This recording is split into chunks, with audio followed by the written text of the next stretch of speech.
إن الحمد لله نحمده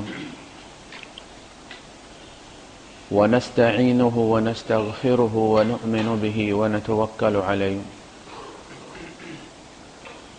ونعوذ بالله من شرور أنفسنا ومن سيئات أعمالنا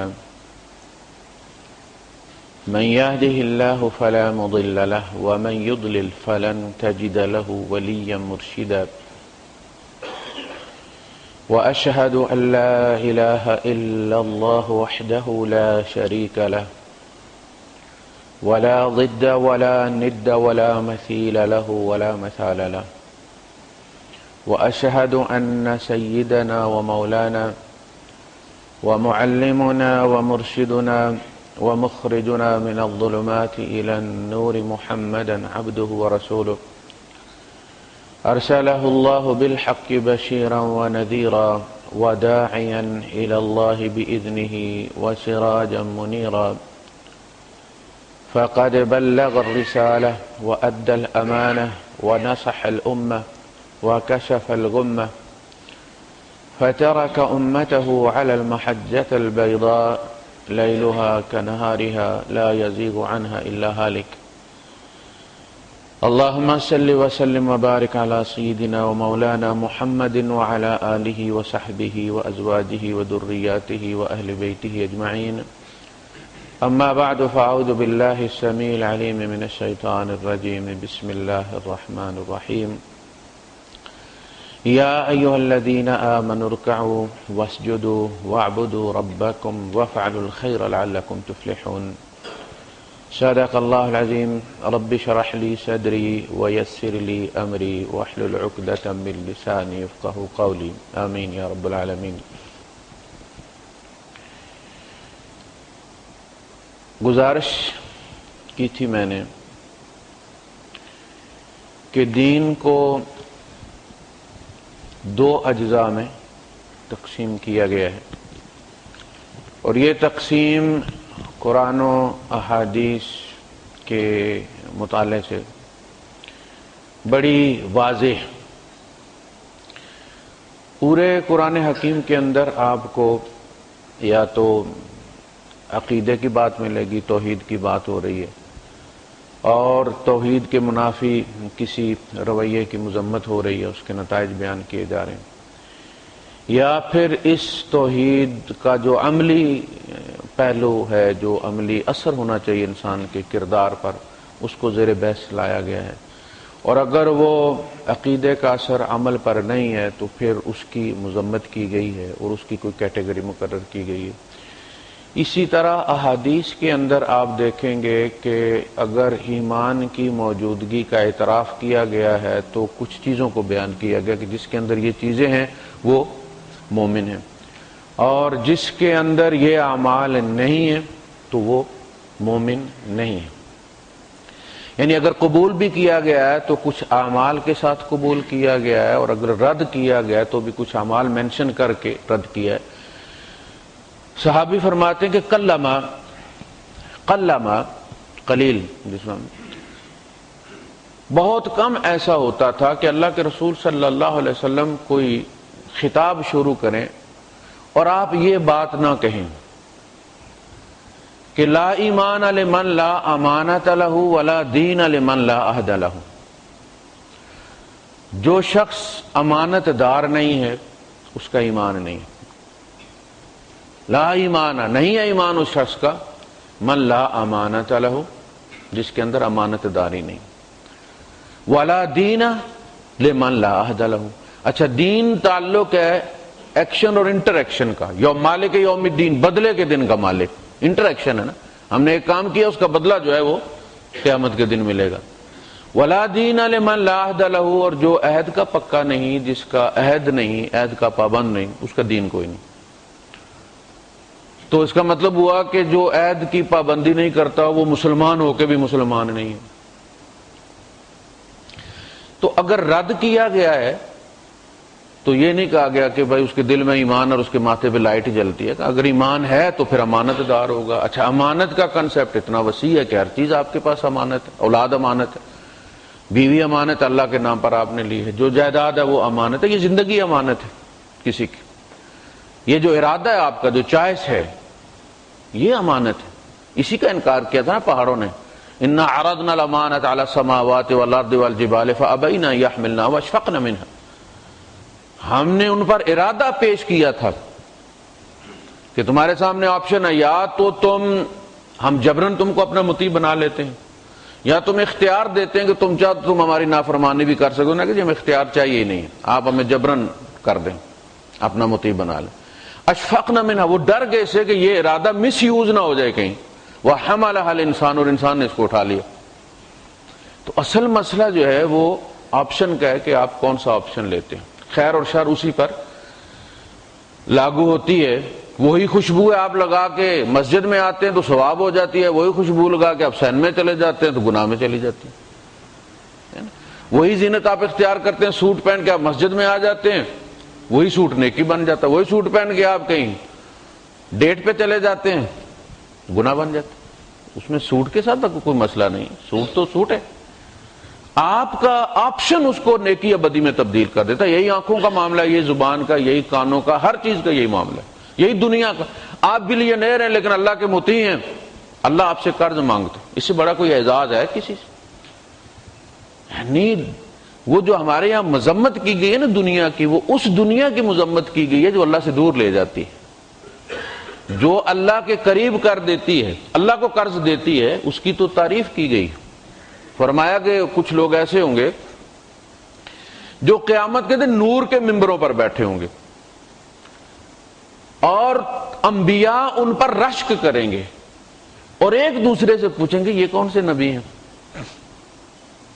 اور حضور فرماتے ہیں کہ لا ہم انبیاء، نہ تو وہ نبی ہیں، ولا ملک، اور نہ وہ فرشتے ہیں، بلکہ یہ وہ لوگ ہیں جن کے ہاتھوں لوگوں کی حاجتیں پوری ہوتی تھی. تو دولت جو ہے یہ ان اٹ سیلف بری چیز نہیں ہے، اس کا استعمال برا ہے. اگر دولت بری ہے تو پھر غریبی جو ہے اس کی تعریف کی جانی چاہیے تھی نا، اس لیے کہ اس کا اپوزٹ جو ہوتا ہے وہ پھر قابل تعریف ہوتا ہے. لیکن جو لوگ غربت نہیں سنبھال سکتے ان کی بھی مذمت کی. فرمایا ان الفقر، اللہ کے رسول صلی اللہ علیہ وسلم فرماتے ہیں ان الفقر قاد الکفر، غریبی انسان کو کافر کر دیتی ہے، وہ کسی حد کا پابند نہیں رہتا. یعنی ادھر روٹی پکڑا ادھر اس کا ایمان لے لو، یہ نوبت بھی نہ آئے. اگر اللہ پاک، جسے اقبال نے کہا نا کہ جسے نانے جویں بخشی ہے تو نے، اسے وہ جو یعنی حضرت علی رضی اللہ عنہ کے بارے میں آتا نا کہ وہ جو آتا تھا اللہ کی راہ میں دے دیا کرتے تھے. تو اگر آج کوئی بندہ یہی کام کرے تو شاید وہ کافر ہو جائے. اس لیے کہ جب اس پر وقت آئے تو پھر وہ اس انتظار میں بیٹھا ہو کہ ابھی جبرائیل چیک لے کے آؤں گے، میں نے اتنا خرچ کیا اللہ کی راہ میں، آج مجھے ضرورت پڑی ہے تو اللہ پاک بوری بھیجیں گے سونے کی بھر کے، جبرائیل ابھی بیل دے گا، کہے گا یہ اللہ نے بھیجا، اور وہ نہ آئے اور وہ کہے یار یہ نیکی کا فائدہ کیا، میں تو لوگوں کو دیتا رہا، اللہ کا حکم سمجھ کے میری باری آئی تو سب پکڑ کے بیٹھ گئے، کوئی بھی مجھے نہیں دے رہا، اللہ کہاں ہے؟ تو وہ جو حیدر کا فقر ہے وہ استغنا، وہ ساتھ ہو، وہی صاحب ہے نا اللہ کے رسول صلی اللہ علیہ وسلم نے ابو بکر صدیق رضی اللہ عنہ سے سارا مال قبول کر لیا، لیکن ایک صاحب آئے اور انہوں نے آ کے انڈے کے برابر سونا دیا تو اللہ کے رسول صلی اللہ علیہ وسلم نے کہا کہ نہیں، لے جاؤ اور اسے اپنی ضرورتیں پوری کرو. تو انہوں نے جب بہت اصرار کیا تو حضور نے پکڑ کے زور سے مارا ان کو، وہ کہ اگر تم پہلے تو تم اللہ کی راہ میں سب کچھ خرچ کر دیتے ہو اور بعد میں پھر دستے سوال پھیلاتے پھرتے ہو، پھر شکوہ کرتے ہو کہ ہماری باری آئی ہے تو اللہ نے نہیں دیا. تو یہ ہر بندے کی اپنی ایک طبیعت ہوتی ہے. تو جہاں رد کیا ہے وہاں اعمال ہی پیش کیے کہ اس وجہ سے تمہارا ایمان قبول نہیں ہے، اور جہاں قبول کیا ہے وہاں بیان کیا ہے قد افلح المؤمنون، مومن کامیاب ہو گئے صرف کلمہ پڑھنے سے نہیں، الذین هم فی صلاتهم خاشعون والذین هم عن اللغو معرضون والذین هم للزکاۃ فاعلون والذین هم لفروجهم حافظون. تو کوئی ایسی وجہ بیان کی اللہ پاک نے کہ جس کو معاشرہ چیک کر سکے کہ اللہ نے عدل کیا، اس کو مومن قرار دے کر عدل کیا ہے، اس کو منافق قرار دے کے عدل کیا. تو دو چیزیں ہوگی، حقوق اللہ، حقوق العباد. دین دو چیزوں کا نام. حقوق اللہ کے پھر آگے دو سیکشن بنتے ہیں، اس میں ایک ہے عقیدہ اور ایک ہے اس عقیدے کو پروو کرنے کے لیے ریچولز، کچھ رسم و رواج ہیں، عبادات جس کو ہم کہتے ہیں. میں جان بوجھ کے اوائڈ کرتا ہوں کہنا، اس لیے کہ وہ ہمارے یہاں میں نے کہا نا کہ کنسپٹ ہے عبادت کا، جبکہ مومن کی پوری زندگی عبادت ہوتی ہے. جو کام وہ اللہ کی تابعداری میں کرتا ہے وہ عبادت ہوتی ہے. تو اس میں عقیدہ اور عبادات، اور عبادت جو ہے یہ کیونکہ شریعت کا ایک جز ہے، حقوق العباد بھی اسی کا جز ہے، تو سب سے پہلے عقیدے کی بات ہوتی ہے. انبیاء آئے ہیں، سب سے پہلے عقیدے کی بات کی ہے انہوں نے، اس لیے کہ عقیدہ ہی وہ بنیاد ہے جس پہ آگے چل کے پھر عبادت نے بھی سٹینڈ کرنا ہے اور حقوق العباد نے بھی سٹینڈ کرنا ہے. اگر عقیدہ درست نہیں ہے تو باقی والے دونوں آپ نے کر بھی دیے تو وہ اسی طرح جس طرح آپ اس اکاؤنٹ میں بیلنس ڈال رہے ہیں جو آپ کا ہے ہی نہیں ہے. عقیدہ اس کی کچھ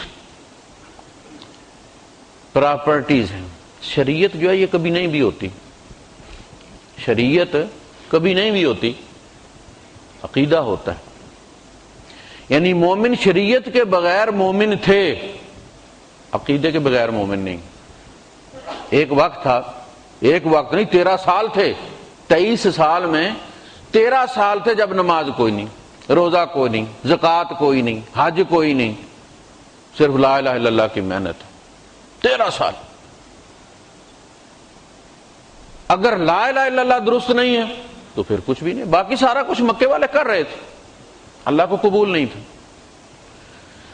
تو عقیدہ جو ہے اس پہ کوئی کمپرومائز نہیں ہے. پہلا سٹیپ 950 سال حضرت نوح علیہ السلام نے لگا دیے صرف عقیدے پر. یہ قبول کرو تو آگے چلے نا. وہ جو آپ کہیں اکاؤنٹ بنانا چاہتے ہیں، کوئی سافٹ ویئر انسٹال کرنا چاہتے ہیں تو وہ پہلے کہتے ہیں جی یہ ہماری ٹرمز اینڈ کنڈیشنز ہیں، آپ ایکسپٹ کریں گے تو اگلا پھر دبے گا نیکسٹ. آپ 950 سال نہ دبائیں نیکسٹ کو، وہیں پر ایگزٹ کر دیں آپ. تو سب سے پہلے عقیدہ یہ قبول کرو گے اور اس طرح قبول کرو گے جس لیول کا چاہیے. جب عمارت بنتی ہے تو پھر ہفتے 10 دن بعد وہ آتے رہتے ہیں لیبارٹری والے، وہ اس میں سے سیمپل لے کے جاتے ہیں. پاکستان میں شاید نہیں لے کے جاتے، اس لیے تیسرے دن جو ہے وہ گر جاتا ہے برج، اس لیے کہ وہاں سیمپل لینے والے بکے ہوئے ہوتے ہیں. یہ جو سوسائٹی ہے ہماری، اس میں آج اگر کوئی نبی بھی آ کے حکومت میں بیٹھ جائے نا، کچھ نہیں کر سکتا. لوگ کہتے ہیں عمران خان یہ کر دے گا، فلاں کر دے، کچھ نہیں ہوگا. آپ جس جگہ جو کام کرنا چاہیں گے بڑے خلوص سے شروع کریں گے آپ، لیکن جن پہ آپ ڈیپینڈ کر رہے ہیں نا کہ یہ ٹھیک کروائیں گے، وہی بکے ہوئے.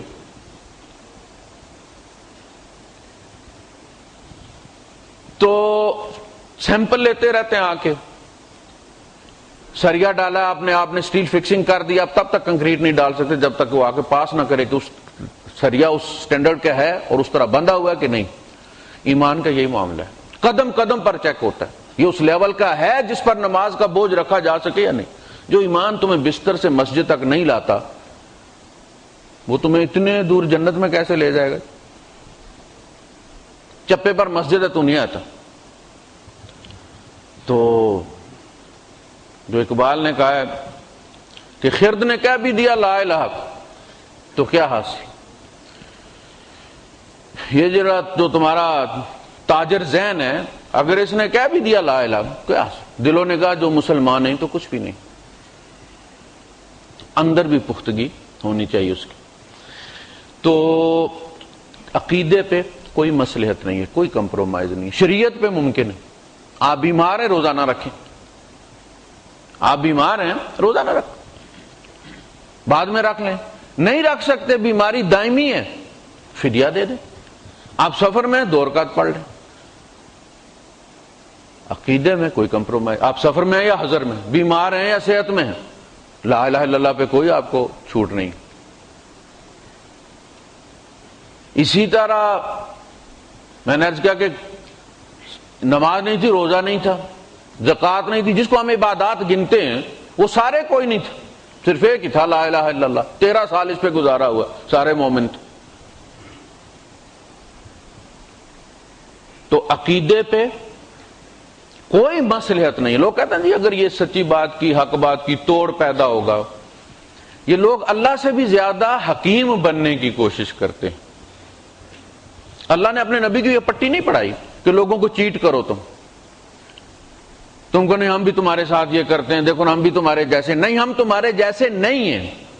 وہ جو ابراہیم علیہ السلام نے اپنے باپ سے کہا تھا نا، انا براء منکم، ہم تم سے بری ہیں، کوئی تعلق نہیں ہمارا تمہارے ساتھ۔ ومما تعبدون من دون اللہ انی اراک وقومک فی ضلال مبین، ابا میں تجھے اور تیری قوم کو، یہ نہیں کہا میری قوم، وہ ابراہیم علیہ السلام کی قوم تھی، لیکن کہا نہیں میں کسی اور قوم کا فرد ہوں، اس کلمے نے میری قوم الگ کر دی ہے۔ دو قومی نظریہ کہتے نا، اقبال نے دیا، اقبال نے نہیں دیا، یہ تو ابراہیم علیہ السلام نے دیا ہے، جس نے اپنے باپ کو کہا تھا تو غیر قوم کا، میں غیر قوم کا ہوں۔ انی اراک وقومک فی ضلال مبین۔ اسی لیے اللہ پاک نے فرمایا ان ابراہیم کان امۃ قانتا للہ حنیفا، ابراہیم اپنی ذات میں پوری امت تھا۔ ابن عباس رضی اللہ عنہ آیت کی تفسیر میں لکھتے ہیں کہ ایک فرد بھی امت ہو سکتا ہے اگر اس کا عقیدہ صحیح ہے، اگر وہ ڈٹ گیا، اس پہ قتل کر دیا گیا، شہید کر دیا گیا، نکال دیا گیا، وہ پوری امت کی ہجرت ہے۔ تو عقیدے پہ کوئی کمپرومائز نہیں۔ اچھا شریعت میں تدریج ہے، شریعت میں تدریج ہے، پہلے 2 رکعت نماز فرض ہوئی، پھر اس میں زیادتی ہوئی۔ روزے پہلے ایام بیض کے روزے تھے 3، 13، 14، 15 کے، پھر مہینے کے روزے آگے۔ اس میں تدریج ہے۔ شراب پہلے حرام نہیں تھی، پھر حرام ہوئی، زکوٰۃ پہلے فرض نہیں تھی، پھر فرض ہوئی۔ اچھا عقیدے میں کوئی تدریج نہیں ہے، جو عقیدہ پہلے دن پہاڑی پہ کھڑے ہو کے اناؤنس کیا ہے اسی کلمے کے ساتھ جان دی، اس میں تدریج نہیں ہے کہ پہلے کہا جائے 4 اللہ ہیں، پھر کو 2 مہینے لگا جائے۔ غلام احمد قادیانی نے کیا نا کہ پہلے کہا کہ جی یہ ریفارمر ہیں جی، مصلح ہیں جی، ایسے امام ہیں جیسے امام ابو حنیفہ ہیں جی، پھر کہا کہ یہ امام مہدی ہیں جی، پھر کہا کہ جی یہ بروزی اور ذلی نبی ہیں جی، پھر کہا یہ مکمل نبی ہیں جی، محمد اپنی مکمل صورت میں آ گئے۔ عقیدہ اس طرح نہیں ہوتا، عقیدے کے ورژن نہیں آتے کہ یہ ونڈوز ایکس پی اور یہ ونڈوز 7 آ گیا، آپ ڈاؤن لوڈ کریں اس کو، جی نیا عقیدہ آ گیا۔ عقیدہ جو آدم علیہ السلام کا تھا وہی محمد رسول اللہ صلی اللہ علیہ وسلم، شریعتیں الگ تھی، نبیوں کا عقیدہ ایک ہی تھا، شریعت حالات اور رواج کے مطابق تھی۔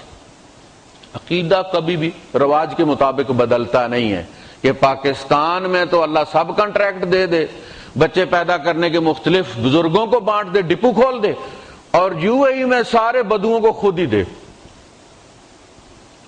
انگریزوں میں خود ہی پیدا کرے، مسلمانوں کو بیچ دے، ہندوؤں اور سکھوں کو خود دے۔ وہ ہم نہیں مانتے نا کہ ہندوؤں کو ان کے دیوتا دیتے، ہم نہیں مانتے درگا دیوی بچے دیتی، لیکن ہم یہ مانتے دولت شاہ دیتا ہے، دیکھا آپ نے؟ یعنی ہم یہ مانتے ہیں کہ ہندوؤں سکھوں کو اللہ دیتا ہے، وہ جھوٹ کہتے ہیں کہ ان کو درگا دیوی دیتی ہے، لیکن یہ کہو نا کہ تم کو بھی اللہ دیتا ہے تو پھر بھڑک جاتے ہو، وہابی ہے ہوئے۔ یہ بڑی بدبختی ہے ہماری کہ ہم عقیدے کو کوئی ویلیو دینے کے لیے تیار ہی نہیں۔ کپڑے ہم جیسے بھی پہن لیں، باہر شکل ہم جیسی بھی بنا لیں، عبادت چاہے ہم سجدے میں پیدا ہوں اور سجدے میں ہی 900 سال گزار کے مر جائیں، اگر عقیدہ درست نہیں ہے تو اللہ کو قبول نہیں۔ یہ سب سے پہلی بات، اس میں تدریج نہیں، اس میں ریٹ کوئی نہیں، مر جانا ہے، عقیدہ نہیں چھوڑنا۔ عبادات میں ڈسکاؤنٹ ہے، عقیدے میں کوئی ڈسکاؤنٹ نہیں۔ تو سب سے پہلی منزل جو ہے وہ عقیدہ ہے کہ آپ اللہ کو کیا مانتے ہیں۔ اللہ کو اللہ ماننا سارے مانتے ہیں۔ آپ قرآن حکیم کو پڑھیں نا تو سوال ہے نبی، آپ ان سے پوچھیں قل لمن الارض ومن فیہا ان کنتم تعلمون سیقولون للہ، کہو کہ کس کا ہے زمین و آسمان؟ اگر تم جانتے ہو، اگر تم علم والے ہو، سیقولون اللہ، تو کہیں گے اللہ کا، سیقولون للہ کہیں گے اللہ کا۔ پھر کیسے کافر ہو گئے بھائی صاحب؟ قل من رب السماوات السبع، قل من رب السماوات السبع والارض ومن فیہن، 7 آسمانوں اور زمین اور اس کے اندر جو کچھ، اس کا رب کون ہے؟ فسیقولون اللہ کہیں گے اللہ۔ اور پھر بھی مکے والے کافر۔ ان سے پوچھو کہ کون ہے جو معاملات اپنے ہاتھ میں رکھتا ہے؟ وَهُوَ يُجِيرُ وَلَا يُجَارُ عَلَيْهِ إِن كُنتُمْ تَعْلَمُونَ، وہ تو پناہ دیتا ہے مگر جب وہ پکڑنے پہ آتا ہے تو پھر کوئی کسی کو پناہ نہیں دے سکتا۔ فَسَيَقُولُونَ اللہ، تو کہیں گے اللہ۔ یہ کیسے کافر تھے یار؟ جو پوچھو تو کہتے ہیں اللہ اللہ اللہ۔ اسی طرح ہمارے بھی کہتے ہیں نا کہ یار ہم مانتے ہیں کہ اللہ دیتا، پھر ہم کیسے مشرک ہو گئے؟ تو پھر ان کے پاس کیوں جاتے ہو؟ وہ اے ٹی ایم ہے اور دولے شاہ اے ٹی ایم مشین ہے، وہاں سے جا کے نکلواتے ہو۔ اللہ کہہ کے کہاں جاتے ہو؟ مکے والے اللہ کہہ کے کہاں جاتے تھے؟ نوح علیہ السلام کے بت کے پاس۔ تم داتا کے بت کے پاس جاتے ہو، انہوں نے کھڑا کیا ہوا تھا، تم نے لٹایا ہوا ہے۔ ان کا ذرا سستا تھا، پتھر کا زمانہ تھا، تمہارا مہنگا ہے، تم نے اس پہ وہ سنگ مرمر لگایا ہوا۔ اس سے زیادہ تو کوئی فرق نہیں۔ سب سے پہلی چیز عقیدہ ہے، اللہ سے مانگنا ہے۔ اچھا، عقیدے میں پھر ایک تو ایمانیات آ گئی، اس کی تفصیل آ گئی کہ اللہ کو مانتے ہو، کیا مانتے ہو تم بتاؤ۔ بے بس، مجبور، کچھ نہیں کر سکتا، انسانوں کو بیچ دیا ہے، بستیاں کی بستیاں ٹھیکے پر اٹھا دی ہیں، اپنی حکومت ختم کر دی ہے، محکمے ختم کر دی ہیں، اتھارٹیز بنا دی ہیں، حیات الکہرباء والماء، اللہ نے حیات بنا دی ہیں، کتبوں کے حوالے کر دی ہیں بستیاں، کتب بندوبست کرتے ہیں بستی میں رزق کا، اور دافع بلیات ہیں۔ ظاہر ہے بندوں نے پھر کتب کی تلاش میں جانا ہی ہے نا، بندوں کا کیا قصور ہے؟ عوام کا کوئی قصور نہیں ہے۔ ان کو مس گائیڈ کیا مولوی نے، ان علماء نے جن کے نام لکھنے لگو تو بینر چھوٹا پڑ جاتا ان کی ڈگریوں پر، اور عقیدے کی دنیا میں تباہی مچا کے رکھ دی ہے انہوں نے۔ ہر بستی میں ایک کتب ہوتا ہے جو اس بستی کے انسانوں کے ارزاق کا بندوبست کرتا ہے اور دافع بلیات ہوتا ہے۔ پھر سوال اٹھاتے ہیں کہ بعض بستیاں وہ ہیں جن میں مسلمان ہی کوئی نہیں، ساری بستی کافر ہے، تو کہتے ہیں جس بستی میں کوئی مسلمان نہیں ہوتا اس بستی میں کوئی کافر کتب ہوتا ہے۔ اگر کافر رہ کے بندہ کتب ہو سکتا ہے تو مسلمانوں کے فٹے منہ اس نے گوشت ہی کٹانا ہے بس۔ پھر کہتے ہیں کیسے پہچانے کہ کون کافر کتب ہے؟ پھر سوال کا جواب دیتے ہیں کہ اہل نظر کو جس کا احترام کرتے ہوئے پائیں، عوام بھی اس کا احترام کریں۔ یعنی اگر آپ اپنے کسی ولی اللہ کو کسی سادھو کے چرنوں میں بیٹھا ہوا دیکھ لیں تو سمجھ لیں کہ یہ سادھو جو ہے یہ ہندوؤں کا بھی بھگوان ہے اور ہمارا بھی کتب ہے۔ یہ عقیدہ ہمیں دیا مفسرین قرآن نے۔ جو ممبر پر بیٹھتے ہیں تو پیٹرول پہ لگ جاتے ہیں، کتاب و سنت بیان کرتے ہیں، حجرے میں جاتے ہیں تو سی این جی پہ کر لیتے ہیں۔ یہ دو الگ دنیایں ہیں، ایک شرک اور بدعت کی دنیا ہے اور ایک توحید اور سنت کی دنیا ہے۔ اور یہ جو بڑے نام ہیں، وہ جو کہتے ہیں نا کہ ماسٹرز آر مانسٹرز، یہ ہیروز ہی دیو بنتے ہیں۔ پوپ پال جس نے عیسائی دین کی اینٹ سے اینٹ بجا کر رکھ دیا، کوئی چھوٹا نام نہیں تھا۔ جب آپ اللہ اور اس کے رسول کو چھوڑ کے اکابر پرستی میں مبتلا ہو جاتے ہیں نا، کہ اگر ہمارا بزرگ کتاب و سنت کے خلاف بھی کہے گا تو ہم مان لیں گے، اس دن آپ کے عقیدے کی فائل ختم ہو جاتی ہے، شارٹ کٹ رہ جاتا ہے باقی۔ یہاں تو ابو بکر بھی منبر پر کھڑے ہو کے کہتے ہیں کہ لوگوں اگر میں اللہ اور رسول کی اطاعت کروں تو تم میری اطاعت کرنا، جس دن میں ان کی نافرمانی کروں اس دن تم پر میری اطاعت واجب نہیں ہے۔ کوئی اکابر پرستی نہیں، صحابہ میں نام نہیں تھا اکابر پرستی کا۔ تو عقائد کی دنیا جو ہے جسے لوگ بہت معمولی سمجھتے ہیں وہ بہت سیریس معاملہ ہے۔ ہر چیز میں مسٹیک قبول کر لی جائے گی، قابل تعدیل ہے، اس کی کریکشن ہو سکتی۔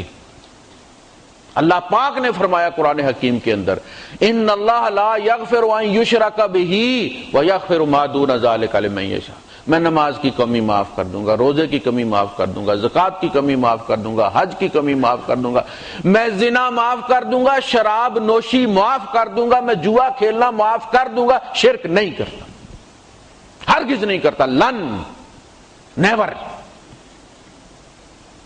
اور ہم اسی کو معمولی سمجھتے ہیں، اسی پہ ہم کچھ کرنے کے لیے تیار نہیں ہیں۔ اور میں ہمیشہ یہ کہتا ہوں کہ دیکھیں امام غزالی رحمۃ اللہ علیہ نے، میں نے پچھلے جمعے میں بھی کوٹ کیا کہ آپ نے فرمایا کہ توبہ کی ابتدا اپنے ایمان سے ہوتی ہے، موروثی ایمان پر جو زندگی گزاری ہے بالغ ہونے کے بعد اس پر توبہ کرو اور قرآن کا مطالعہ کرو اور دیکھو اللہ کیسا ہے، اس پوری پراپرٹیز کے ساتھ اگر وہ تمہیں وہ اللہ قبول ہے تو کلمہ پڑھو اشہد ان لا الہ الا اللہ۔ آپ دیکھیں بچہ جب ماں کے پیٹ میں ہوتا ہے نا تو ماں کی آکسیجن پہ چلتا ہے،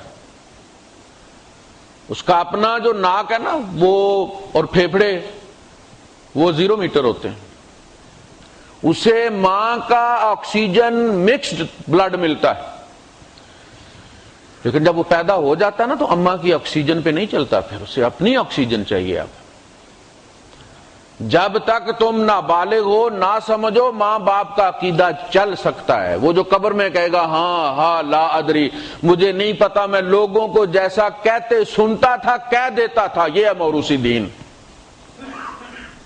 میں نے خود سوچا ہی نہیں۔ عقیدہ ہے نا۔ اس کے بعد عبادت ہے، یعنی اس عقیدے کو پروو کرنے کے لیے کہ آپ نے اللہ کو کیا سمجھا۔ آپ نے یہ سمجھا کہ یہ 1 ونڈو سروس ہے، ہر کام یہاں سے بنتا ہے، یہ جو 99 نام ہیں یہ کیا ہے؟ یہ اللہ کے پورٹ فولیوز ہیں، تیری ضرورت ہے، تیری ضرورت ہے، اللہ کے اختیارات ہیں۔ ذرا ان 99 ناموں کو پڑھنا، الدار، النافع، نقصان دینے والا نفع دینے والا، الخالق البارئ، وہ پیدا کرنے والا، الخالق، البارئ، المصور، الشافی، کافی، عدل کرنے والا، معاف کرنے والا، پردے ڈال دینے والا، فعال لما یرید، جو چاہے کر گزرنے والا۔ لوگ کہتے ہیں اللہ پاک نے قوانین بنا دی ہیں اور اب وہ اپنے قوانین کے خلاف نہیں کر سکتا، تو ہم ان سے کہتے ہیں کہ اگر اللہ بھی قوانین کا مجبور ہو گیا ہے، لاز آف نیچر کا مجبور ہو گیا اور میں بھی مجبور ہوں، تو پھر ہم ایک دوسرے کو خدا بنا لیتے ہیں، اور میں بھی مجبور وہ بھی مجبور، پھر وہ خدا کیوں ہو؟ وہ تو اس لیے ہے نا کہ وہ اب بھی کچھ کر سکتا ہے۔ وَعِنْدَهُ أُمُّ الْكِتَابِ، وہ کہتا ہے ماسٹر پرنٹ میرے پاس ہے، جو چاہے یمحو اللہ ما یشاء، جو اللہ چاہے وہ مٹا سکتا ہے اب بھی، وَيُثْبِتْ، جو چاہے رکھ سکتا ہے۔ کیوں کہا ادعونی، مجھے کال کرو کہ اللہ پاک میری تقدیر میں چینجز کر دے، تو تیرے پاس ہے نا وہ ماسٹر، تو اس میں تبدیلی کر دے، تو اگر کوئی میرے نقصان لکھا ہے تو معاف کر دے، اولاد نہیں لکھی لکھ دے، اللہ تو نے کہاں سے کوئی ادھار لینا ہے، فیصلہ کرنا ہے نا تو نے، لکھ دے۔ مومن جب تک یہ ایمان نہ رکھے کہ میں جو مانگ رہا ہوں میرا رب یہ کر سکتا ہے، نہ دعا میں زور پیدا ہوتا ہے نہ دعا مانگی جاتی ہے۔ اس لیے ہم لوگ یہ سمجھتے ہیں نا کہ یہ جو بزرگ لوگ ہیں یہ جو چاہیں اللہ سے کروا سکتے ہیں۔ سفارش کا جو کانسیپٹ ہے نا وہ ہماری روح میں اتر گیا ہوا ہے۔ نیپوٹزم ہمارے اندر ایسا اترا ہے کہ ہم دین میں اس کو لے آئیں کہ اگر اللہ نہ بھی کرنا چاہے، میں گیا تو نہ کر دے گا، وہ میں گیا تو نہ کر دے گا، میں بندہ ہی وہ بھیجتا ہوں جس کے آگے اللہ نہ کر سکے۔ دیکھیں اللہ کے ساتھ سیاست کیسی ہوتی۔ ہم ان بزرگوں کو اپنا سفارشی سمجھتے ہیں، جی خدا تھوڑے سمجھتے ہیں۔ مکے والے ان کو خدا سمجھتے تھے، کیا کہتے تھے؟ ہؤلاء شفعاؤنا عند اللہ، یہ اللہ کے یہاں ہمارے سفارشی ہیں۔ وہ کافر تو مسلمان ہیں، خدا تو نہیں مانتے تھے ان کو۔ اللہ تو ایک ہی تھا، آسمانوں پر تھا۔ اور اللہ تو ٹنڈولکر کا بھی وہی آسمانوں پر، یہ بیٹ اس کا بھی آسمان کی طرف اٹھتا ہے، مسئلہ سارا نیچے ہے۔ وہ کہتے ہیں درگا دیوی شفاعت کرتی ہے، تم کہتے ہو رابعہ بصری شفاعت کرتی، وہ کہتے ہیں فاطمہ تو زہرا سفارش کرتی، وہ کہتے تھے منات سفارش کرتی۔ بات تو سفارشیوں پہ آ کے کفر تک گئی ہے نا۔ اللہ کو تو سب مانتے ہیں۔ ہندو کہتے، وہ عیسائی کہتے ہیں کہ وہ بڑی جی والا گاڈ وہی ہے آسمانوں پر جو ہمارے والا اللہ ہے، لیکن وہ جو مقدس ماں ہے نا وہ ہولی مدر سفارش کرتی ہے۔ یہ پنج تن پاک ہر مذہب میں 4 مرد اور 1 عورت ہی رہی ہے۔ وَلَا تَذَرُنَّ وَدًّا وَلَا سُوَاعًا وَلَا يَغُوثَ وَلَا نَسْرَ وَنَسْرَ، وہ جو نوح علیہ السلام کے 5 تن پاک تھے ان میں بھی 1 عورت تھی، باقی 4 مرد تھے۔ کیوں کھڑے رب کے سامنے؟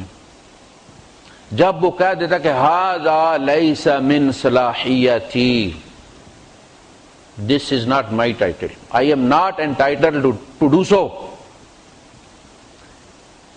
میں یہ نہیں کر سکتا بھائی، میرا جو پورٹ فولیو ہے اس میں یہ نہیں آتا، آپ فلاں ونڈو پہ چلے جائیں۔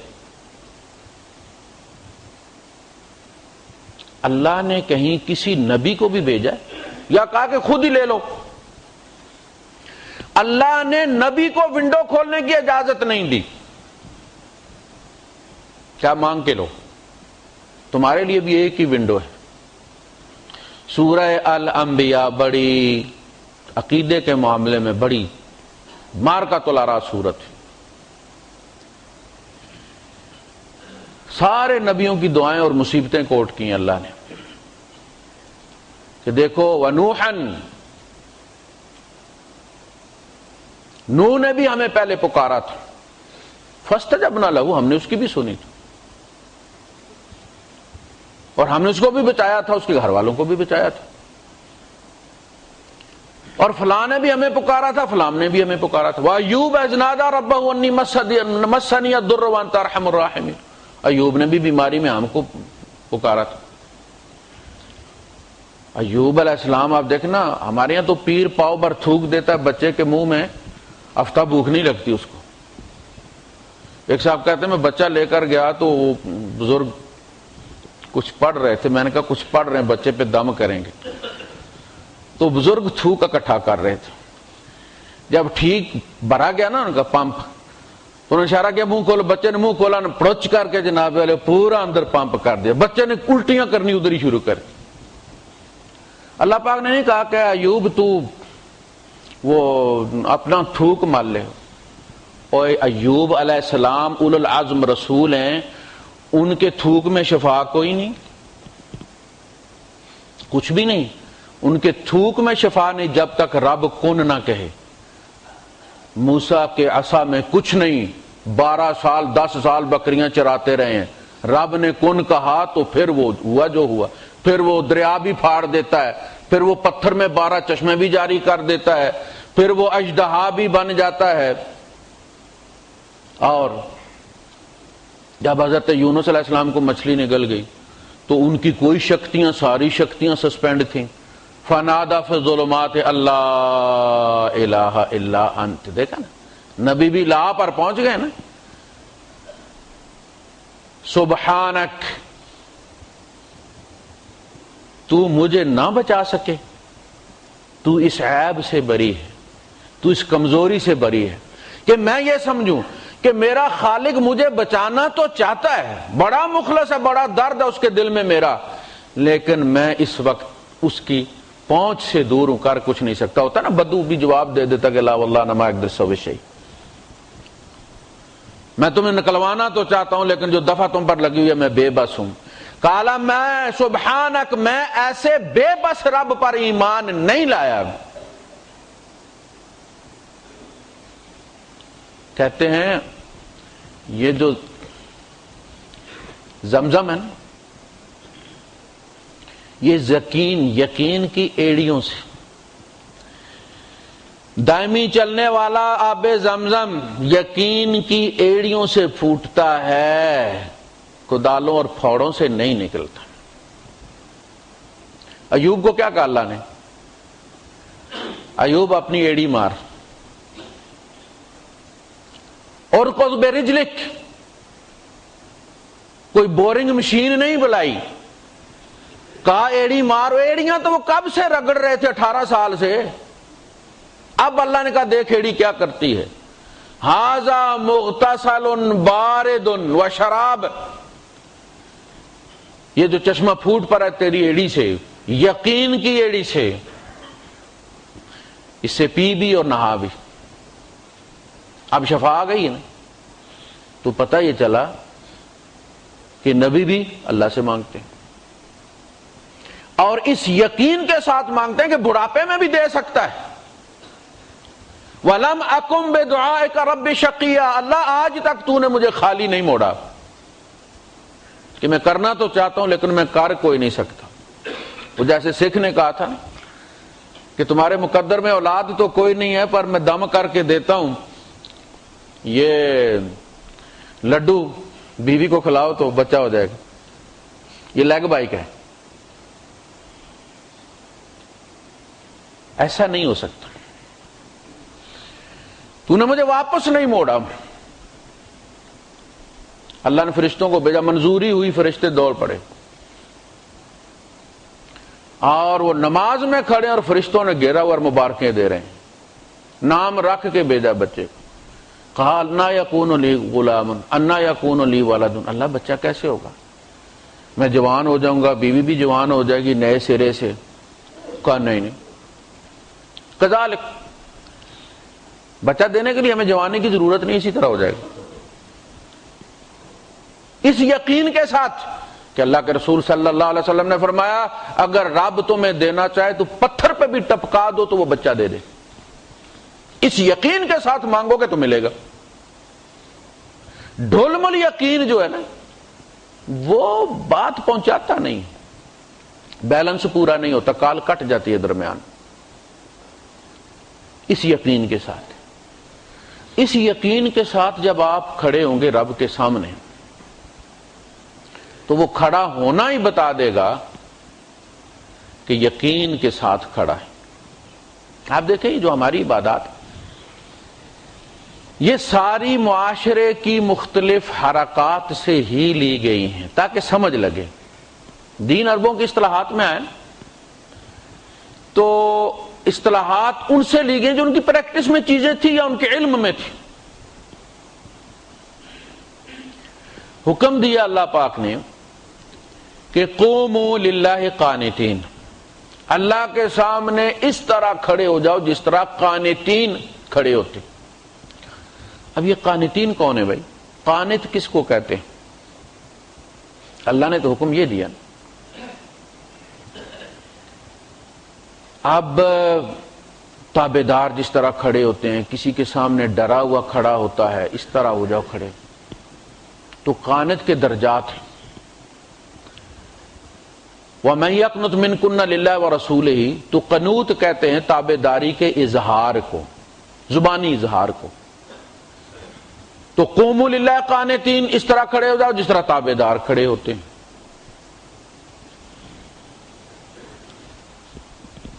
اللہ پاک نے قرآن حکیم میں فرمایا تھا کہ میں نے فرعون کی لاش کو بچا لیا تاکہ لوگوں کے لیے عبرت ہو۔ 1350 سال بعد مصر سے اس کی لاش دریافت ہوئی۔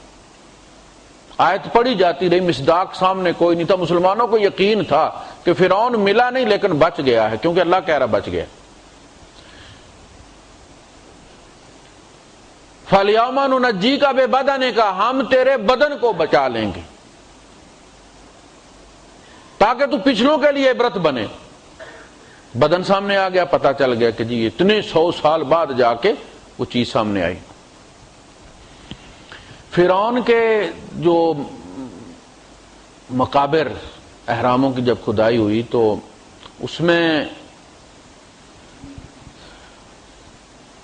کچھ تصاویر نکلی پتھروں کی، جن کے اوپر مختلف شکلوں میں لوگ کھڑے، بادشاہ کے دربار میں مختلف کیفیات لوگوں کی، مختلف انداز ہیں لوگوں کے دربار میں پیش ہونے کی۔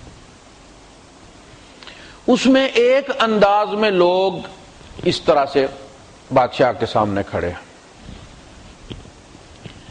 ایک بدبخت ہے کوئی، اس نے وہ تصویریں لگا کے اوپر سعودیہ کی تصویریں لگا کے لوگ سینے پہ ہاتھ باندھ کے کھڑے ہیں، ذاکر نائک کی تصویر لگا کے سینے پہ ہاتھ باندھ کے کھڑا ہے، اور کچھ لوگوں کی پوسٹ چلائی ہوئی ہے فیس بک پہ کہ ہم تمہارے پیار میں دیکھو کس حد تک پہنچے کہ جس طرح تم کھڑے ہو، یہ شعر لکھا ہوا انہوں نے اس پہ، جس طرح تو کھڑا اس طرح میں کھڑا ہوں، یعنی جس طرح وہ فرعون کھڑے ہیں اس طرح نیچے یہ کھڑے ہیں۔ ہے وہ کوئی نقش بندی خبیث۔ اچھا، اس سے ثابت یہ ہوا کہ بعد اللہ پاک نے حکم یہ دیا کہ جس طرح بادشاہ کے دربار میں لوگ کھڑے ہوتے ہیں میرے سامنے اس طرح کھڑا ہوا کرو، میری کوئی ویلیو ہے، میں مالک الملک ہوں، اصلی بادشاہ الملک میں ہوں، لہذا میں زیادہ حقدار ہوں کہ میرے سامنے اس طرح کھڑا ہوا جائے۔ اور ایسی کوئی بات نہیں کہ چھاتی کو بٹن ہے جو دب جاتا ہے تو پھر وہ کال والا بٹن دب جاتا ہے، ہوتا ہے نا جو موبائل میں آپ کہتے ہیں جی یہ گرین والے کو پش کرو گے تو کال ہو جائے گی، تو وہ بٹن سینے پر، ایسا نہیں۔ بادشاہ کے حضور میں پیش ہونے کا اندازہ، کہا میں بادشاہ ہوں میرے سامنے اس طرح پیش ہو۔ تو ان اہراموں کی کھدائی سے پتا چلا کہ قانتین بادشاہوں کے سامنے جو بادشاہوں سے ڈرے ہوتے تھے ایسے کھڑے ہوتے تھے، رب کے سامنے ایسے کھڑا ہونا ہے۔ تو حضور صلی اللہ علیہ وسلم نے چھاتی پر ہاتھ باندھنے کا حکم نہیں دیا، نہ ناف پر باندھنے کا حکم دیا، کہیں ثابت نہیں، کہیں ثابت نہیں۔ صدر ہی کے ساتھ صحائے ستہ میں کوئی حدیث نہیں، حکم موجود ہے قرآن حکیم کے اندر اس طرح کھڑے ہو جس طرح قانتین کھڑے ہوتے۔ اب قانتین کیسے کھڑے ہوتے؟ کہا کہ جب وہ بادشاہوں کے سامنے، ان کے جلال کے سامنے کھڑے ہوتے ہیں تو یہ انداز ہوتا ہے۔ ثابت ہو گئے اللہ بادشاہ ہے نا، تو بادشاہ کے سامنے جس طرح لوگ ڈر کے کھڑے ہوتے ہیں ایسے کھڑے ہوتے۔ پتہ چلے کسی ایسی ہستی کے سامنے کھڑے ہیں جو کچھ بھی کر سکتا ہے، رد بھی کر سکتا ہے، قبول بھی کر سکتا ہے، نفع کو نقصان میں بھی بدل سکتا ہے، جو چاہے کر سکتا ہے۔ ایک تو ہوتا ہے نا ایک دیہڑی کاٹ سکتا ہے، فورمین کیا کر سکتا ہے زیادہ سے زیادہ، آپ کو فنش نہیں کر سکتا، رپورٹ کر سکتا ہے، ایک دن کٹوا سکتا ہے۔ لیکن مدیر ڈائریکٹر سے آپ کا جھگڑا ہو جائے تو آپ کو پتا ہے وہ اسی وقت جہاز میں بٹھا سکتا ہے، پہلی اویلیبل فلائٹ سے۔ آپ اس کے پاس زیادہ ڈریں گے، فورمین کے ساتھ تو میں بھی کر سکتے ہیں۔ لوگ اللہ سے تو میں کرتے ہیں، بزرگوں کی قبروں سے بھی ڈرتے ہیں۔ آپ نے دیکھا نہیں کہ ٹیپ مسجد کے ساتھ سامنے تو پوری زور سے بجتی ہے، مسجد کی پارکنگ میں کھڑی ہوتی ہے اور لتا کے ہٹس لگے ہوئے ہوتے ہیں، اور بابا کا جھنڈا دور سے نظر آتا ہے تو ٹیپ بند ہو جاتی ہے۔ کبھی ویگن میں آپ نے سفر کیا، دیکھا ایسی بے ادبی کسی ڈرائیور نے کیا کہ گانا لگا ہوا اور دربار کے پاس سے ویگن چلی جائے؟ تو خدا کون ہے جسے ڈرتے ہو؟ اچھا، امام مالک کہتے ہیں کہ قانتین وہ ہیں کہ جو ایسے ہاتھ چھوڑ کے نظر نیچی کر کے ایسے تو کھڑے ہوتے ہیں. ماسٹر صاحب کے سامنے اسی طرح جب ہوم ورک نہیں کیا ہوا ہوتا تھا ہم نے، یا ہم اسکول نہیں آتے تھے یا تفریح میں بھاگ جاتے تھے، تو ماسٹر صاحب کے سامنے اسی طرح ہم کھڑے ہوتے تھے، نظر نیچے اور ہاتھ جیسے مٹی ہو گئے ہیں. وہ کہتے ہیں یہ قانتین کا ہے. امام مالک اسی طرح کھڑے ہوتے تھے. کچھ کہتے ہیں کہ جی جب آپ اپنے والد کے سامنے کھڑے ہوتے ادب کے ساتھ. اب قانتین وہ ہیں جو جلال کے سامنے کھڑے ہوتے ہیں، جو ادب کے سامنے کھڑے ہوتے ہیں. کہا باپ کے سامنے جب آپ کھڑے ہوتے ہیں تو آپ کا انداز تھوڑا سا زیادہ مؤدبانہ ہو جاتا ہے، کیونکہ اس میں پیار بھی ساتھ شامل ہے، تو آپ ہاتھ ایسے کر لیتے ہیں. اب یہ ساری قانتین کی تفسیریں ہیں، یہ ساری لفظ قانت کی تفسیریں ہیں کہ قنوت کیا ہے، کس طرح رب کے سامنے کھڑا ہونا چاہیے. امام مالک یہ کہتے ہیں کہ ہاتھ باندھنے کی جو سہولت دی گئی ہے یہ ڈسکاؤنٹ ہے، ورنہ حضور نے جس کو بھی نماز سکھائی ہے وہ ہاتھ باندھنے کا ذکر ہی نہیں کیا. آج کل لوگوں نے مسجدیں اسی بات پر الگ کر لی کہ ہاتھ کہاں باندھنے. اچھا اصل چیز ہے خوف، وہ ہے ہی کوئی نہیں. چاہے ناف پہ بندھے ہیں، چاہے ناف سے اوپر بندھے ہیں، چاہے سینے پہ بندھے ہیں، چاہے گردن کے نیچے بندھے ہیں، خوف بالکل کوئی نہیں. وہ جو کیفیت ہے نا قانتین والی، وہ اندر ہے ہی کوئی نہیں. یہ ایسے ہی ہے جیسے جلا ہوا سیل آپ ڈال دیں اور کہیں کہ آن نہیں ہو رہا ہے. اور سیل کے اندر بھی کچھ ہوگا تو آن ہوگا نا، میرا سیل تو نہیں نہ ڈالنا. تم سیل ڈال کے تنی پہ باندھ کے کھڑے ہو گئے ہو، اندر بھی کچھ ہے، کوئی خدا کا خوف بھی ہے کہ نہیں ہے. تبدیلی تو وہ لائے گا نا، ہاتھ نہیں لائیں گے. لہذا ہمارے اندر تبدیلی کوئی نہیں ہے. جو کردار سینے پہ باندھنے والوں کا ہے وہی ہاتھ ناف پر باندھنے والوں کا، وہی حال. وہ شارجہ گئے، ہم ہمارے عزیز ہیں، میرے پھوپھی کے بیٹے ہیں، تو وہ بھی سینے پر ہاتھ باندھتے ہیں. باتوں میں چلی تو وہ کہنے لگے کہ فلاں بندے سے میں نے مال لیا تھا، کنسٹرکشن کمپنی ہے ان کی اپنی، تو یار وہ یعنی انہوں نے تو یہی سمجھا نا کہ بھئی ہم ایک ہی چونکہ تعلق رکھتے ہیں فقہ سے، تو لہذا سامان مٹیریل انہوں نے سے لیا. تو پھر وہ گڑبڑ ہو گئی تو وہ بڑا گلا کر رہے تھے کہ احمد سینے تے ہاتھ بننا ہے. تو میں نے ان سے کہا کہ سینے میں کوئی بٹن ہوتا ہے جو چیک پے کر دیتا ہے؟ خدا خوفی کا تعلق ہاتھوں کے ساتھ کیا ہے؟ وہ تو دل کے ساتھ تقوی ہاں ہونا. وہ جو کیفیت مطلوب ہے کہ انسان اندر تک اللہ کے خوف، اس کے جلال، اس کی عظمت سے منور ہو جائے، پگھل جائے. وَإِذَا تُلِيَتْ عَلَيْهِمْ آيَاتُهُ زَادَتْهُمْ إِيمَانًا وَجِلَتْ قُلُوبُهُمْ، دل وجلت، تھرتھراہٹ دلوں تک پہنچ جاتی ہے بدن سے. ثُمَّ تَلِينُ جُلُودُهُمْ، پھر ان کی جلدیں نرم پڑ جاتی ہیں. جلدیں نرم پڑتی ہیں تو اندر سے کینہ، حسد، جو بھی بری عادتیں باہر نکل جاتی. جب آپ انڈا گرم کرتے ہیں تو وہ پانی میں بلبلے نکلتے ہیں نا. انڈے کی جلد جب گرم ہوتی ہے، مسام کھلتے ہیں تو اندر سے وہ جو آکسیجن ہے اس کی وہ نکلتی ہے جو بچے کے لیے رکھی گئی ہے باہر. فریج میں رکھ کے آپ اس کو دیکھیں، فریزر میں رکھ کے دیکھیں، نکلتی ہے. تم رب کے سامنے نہیں کھڑے تو تم تو فریزر میں لگے ہوئے ہوتے، اور وہ کہتا ہے گرم ہو. الصلاح کہتے کس کو ہے؟ تسلیہ کس کو کہتے ہیں؟ گرم ہونے کو. وَتَصْلِيَةُ جَحِيمٍ، جہنم پر گرم کیے جائیں گے. تو نماز تو گرم کرتی کنیکشن کو. تو میں نے اس پہ لکھا، میں نے لکھا کہ آج عملی صورت دیکھی ہے کہ قانتین رب کے سامنے کیسے کھڑے ہونے چاہیے. اس طرح جس طرح فرعون سے لوگ ڈر کے اس کے سامنے کھڑے ہوتے تھے، میرا رب اس سے زیادہ طاقتور ہے، اس سے زیادہ خوف سے کھڑا ہونا چاہیے. قانتین کیفیات. زکوٰۃ کہاں سے لیا؟ انہیں سے اب رکوع دیکھیں، یہ کیفیات ہیں. کبھی آپ دیکھیے گا رکوع میں جب وہ کارنش بجا لاتے ہیں کسی کے دربار میں تو بعض جاپانی وغیرہ تو ہاتھ چھوڑ کے تو رکوع کرتے ہیں بادشاہ کے سامنے، یعنی کبھی آپ ٹرائی کیجئے گا، ہاتھ چھوڑ کے بالکل رکوع کی پوزیشن میں چلے جاتے، اور یہ بڑی مشکل ہوتی ہے، اس رکوع کو سورہ نساء جتنا لمبا کرنا بہت مشکل ہے۔ گھٹنوں پہ ہاتھ سہولت کے لیے ٹیکے گئے ہیں، سہولت دی گئی ہے کہ اس کو تھوڑی سی سپورٹ دے لو باڈی کو، اصلاً یہ وہی ہے۔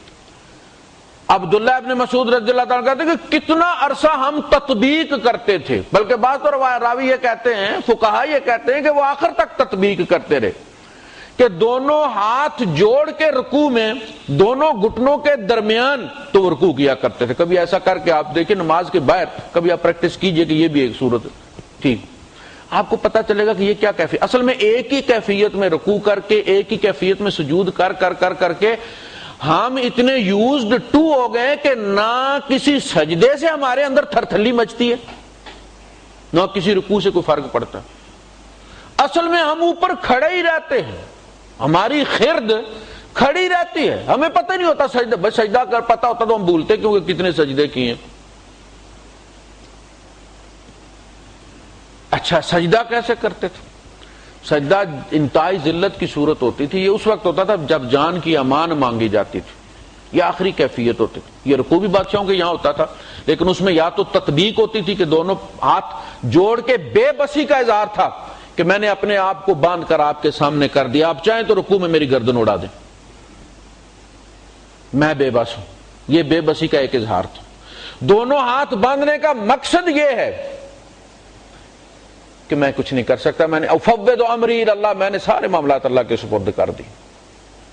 ہاتھ باندھ لیے، کفو ایدیکم، ہاتھ باندھ کے رکھو، یہ ہے۔ اچھا سجدے میں ان کی جو کیفیت ہوتی تھی وہ یہ تھی کہ وہ سجدہ جب کرتے تھے تو یہ دونوں ہاتھ آگے دعا کی طرح نکال کے سجدہ، یعنی سر سجدے میں ہوتا تھا، ہاتھ آگے ایسے اٹھے ہوئے ہوتے، یہ آخری کیفیت ہوتی تھی کہ چاہو تو یہ ہاتھ بھر دو۔ سجدہ اصل میں دعا کی جگہ ہے نا، تو ہم نے کبھی دعا مانگی نہیں۔ اللہ کے رسول صلی اللہ علیہ وسلم نے فرمایا نا کہ نماز میں اللہ اور بندوں کا حق ہے، الصلاۃ و صلاۃ جو ہے یہ تقسیم ہے میرے اور بندے کے درمیان۔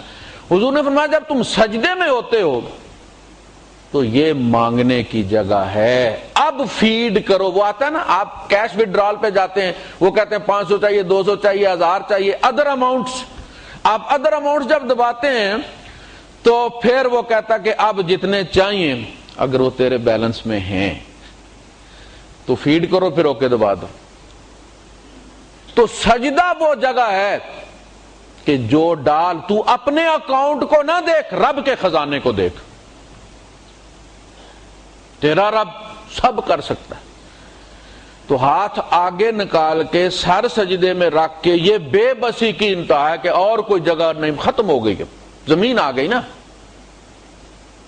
میں کھڑا ہوں تو ہو سکتا ہے میں چل کے پڑوسی کے گھر چلا جاؤں، کہیں اور چلا، جب میں نے سر زمین پر رکھ دیا ہے تو اس کا مطلب ہے میری انتہا ہو گئی، میں اس جگہ پہنچ گیا ہوں جہاں سے میری ابتدا ہوئی تھی۔ ہاتھ آگے کر دیتے تھے، پھر ہمیں سکھایا گیا کہ نہیں، اللہ پاک یہ چاہتا ہے کہ تم وقار سے مانگو، تم اس کے بندے ہو، وہ تمہیں عزت دینا چاہتا ہے، لہذا اب ہاتھ نیچے رکھو اور کونیاں اٹھا کے رکھو، تمہارے سجدے میں بھی وقار ہونا چاہیے۔ دیکھیں اللہ کو ہمارا کتنا خیال ہے، ورنہ وہ اور ذلیل کرتا ہے، کہا نہیں۔ تو یہ ساری صورتیں موجود تھیں، سجدہ بھی موجود تھا بادشاہوں کے سامنے، جس کو اللہ نے اپنے لیے مخصوص کر لیا، کیفیت بدلی کر دی۔ رکوع بھی موجود تھا، فرق ڈالا گیا۔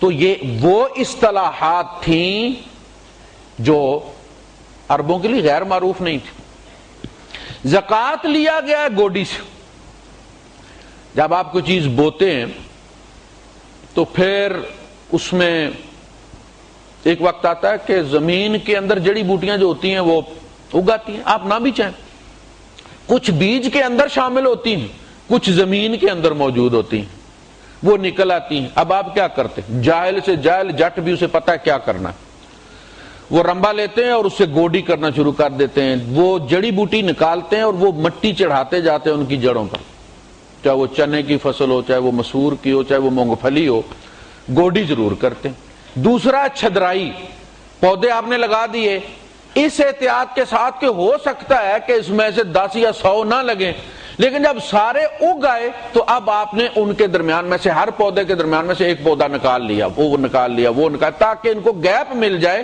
پھیلنے کے لیے۔ یہ تزکیہ ہے۔ دولت جب آتی ہے نا تو کچھ تو دولت کے اندر بیج ہوتے ہیں تکبر کے، کچھ بندے کی مٹی کے اندر ہے، بخل ہے، حرص ہے۔ تو کہا کہ گوڈی کرو۔ کیسے گوڈی کریں؟ کہا کہ جی اس کو نکالو، ہلاؤ جلاؤ۔ آپ دیکھیں جب آپ ہانڈی پکاتے ہیں یا پراٹھا پکاتے ہیں تو آپ اس کو ہلاتے رہتے ہیں، لگ نہ جائے۔ کہا کہ دولت تمہارے دل میں لگ نہ جائے، ہلاؤ، اس کو ہلاؤ۔ یہ تزکیہ، انہیں پتہ ہے تزکیہ کس کا، تزکیہ اعمال کا کرنا ہے، دیکھتے رہنا ہے کہ میری صلاحیتوں کو کون سی چیز کھا رہی ہے، اس کو باہر نکال دیں۔ اچھا، صوم تربیت کا لفظ عربوں کے لیے معروف تھا، وہ اپنے گھوڑے کو روزہ رکھاتے تھے، اپنے گھوڑے کو روزہ رکھاتے تھے۔ کیسے؟ وہ صرف اس کا پانی بند نہیں کرتے تھے، وہ اس کو اس حال میں سورج کے اپوزٹ چلاتے تھے۔ سامنے سورج پڑ رہا ہوتا تھا، وہ اس کو دوڑاتے تھے اس طرف، اور سامنے سے ہوا چل رہی ہوتی تھی، وہ اس رخ پر اس کو دوڑاتے تھے۔ اور جب وہ دھوپ کی طرف، سورج کی طرف اور ہوا کے رخ پر اس کے اپوزٹ اسی رفتار سے دوڑتا تھا، اسی طرح ایفیشنسی دکھاتا تھا جس طرح اس کے اگینسٹ دکھاتا ہے، تو کہا جاتا تھا کہ یہ فرس الصائم، یہ روزے دار گھوڑا ہے، جس کی تربیت ہو گئی۔ اللہ پاک نے کہا اب تم پر روزے فرض، میں تم کو اب صوم رکھانے لگا ہوں تاکہ تمہاری بھی تربیت ہو۔ ایک چیز ہمیں ٹھنڈا پانی دل کرتا نا پینے پہ، کہا نہیں پیو، نفس کی چاہت کے خلاف دوڑایا نا، نہیں کرنا ہے، نہیں کرنا ہے۔ اچھا، وہ جو فرس الصائم ہوتا تھا اس کا ریٹ الگ ہوتا تھا، جیسے ہمارے پرانے زمانے میں کہا کہ یہ مرغی جو ہے یہ بیماری سے نکلی ہوئی ہے، اس کے پیسے زیادہ ہوتے تھے کہ اب اس کو یہ دوبارہ بیماری نہیں لگے، جبکہ نئی کا کوئی پتہ نہیں لگ جائے۔ کہا کہ یہ روزے دار گھوڑا ہے، ٹرین شدہ ہے، تو ٹریننگ سے نکلا لفظ صوم۔ ہم نے سمجھا ڈائٹنگ کا نام صوم ہے۔ سحری میں 2 پراٹھے، دہی کا پورا کپا جناب علی کھا لیا، زور تک اس کے ڈکار آتے رہے، زور کے بعد پھر پکوڑوں کے پیچھے اور چاٹ کے پیچھے اور سموسوں کے پیچھے دوڑ پڑے۔ اللہ کے رسول صلی اللہ علیہ وسلم نے فرمایا کہ روزے سے مقصد اللہ کا کسی کو بھوکا پیاسا مارنا نہیں ہے۔ جس نے جھوٹ نہ چھوڑا اور اللہ کی نافرمانی نہ چھوڑی تو اللہ کو اس سے کوئی غرض نہیں ہے کہ وہ بھوکا رہا یا پیاسا رہا۔ بعض لوگ وہ ہیں، حضور فرماتے ہیں کہ جن کو ان کی روزے سے کچھ نہیں ملتا سوائے بھوک اور پیاس کے، تھوڑا وزن 2 کلو شاید کم ہو جائے، اور نماز سے یعنی تراویح سے ان کو کچھ نہیں ملتا سوائے جگ رتے کے۔ کیوں؟ مسئلہ یہ ہے کہ آپ نے اس سے کچھ ٹریننگ آپ کی ہوئی نہیں ہے۔ ٹریننگ اثر کے بعد جب دیکھتے آپس میں لوگ ایک دوسرے کو مارتے ہیں بدو کی وہ ولے کے سامنے ہریسے کے لیے، تو ٹریننگ ہو رہی ہے، یہ ٹریننگ نہیں۔ ٹریننگ تو یہ ہے کہ مومن بھوکا بھی ہو تو پروقار ہو، پتہ نہ چلے کہ اس کے چہرے پر بھوک ہے۔ اللہ پاک نے تعریف کی ہے، تعرفہم، ان کو تو پہچانے گا ان کے چہروں سے، یحسبہم الجاہل اغنیاء من التعفف، اللہ چہروں سے وہ اتنے باوقار نظر آتے ہیں کہ دیکھنے والا ان کو غنی سمجھتا ہے۔ پیٹ میں بھوک ہوتی، کہا روزے میں ہونٹ چپڑ کے رکھا کرو، بالوں کو تیل لگا کے رکھا کرو، شکوہ نہ کرو لوگوں کے سامنے کہ رب نے مار دیا میں نے آج روزہ رکھا ہوا، ایسے نہیں۔ تو عبادات سے بھی ہم نے کچھ نہ سیکھا، کچھ حاصل نہیں ہوا، تو پھر عمل میں کہاں سے تبدیلی آئے گی؟ یہ انشاءاللہ ہمارا موضوع دیکھیں گے۔